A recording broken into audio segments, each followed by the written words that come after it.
Mga paps, review ko lang sa inyo itong two-way alarm system na in-install ko sa ating RFI.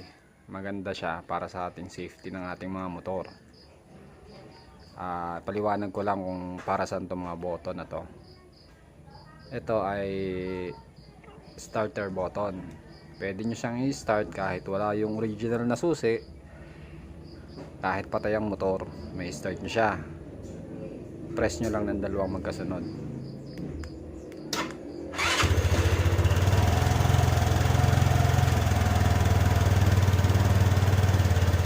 Tapos kung gusto nyo naman siyang patayin, dito lang sa gitna, unlock button. Patay na siya.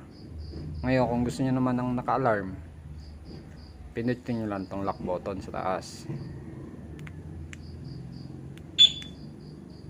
Ito yung pag ginalaw siya, mag-iingay siya ng isang beses, warning yun. Pag pinangalwahan mo, diyan na siya mag-a-alarm. Tapos pindutin nyo lang itong gitna para ma-disalarm.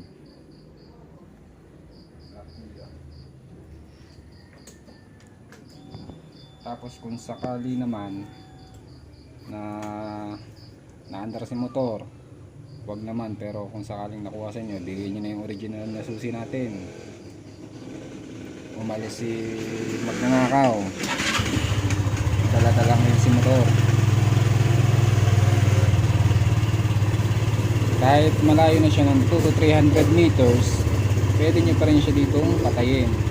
Ito ang gamitin yung pampatay, yung sa ibabaw, lock button. Pag pinatayan, mag-a-alarm siya na mag-a-alarm. Kahit patayin nila, hindi siya titigil. Kahit i-start nila,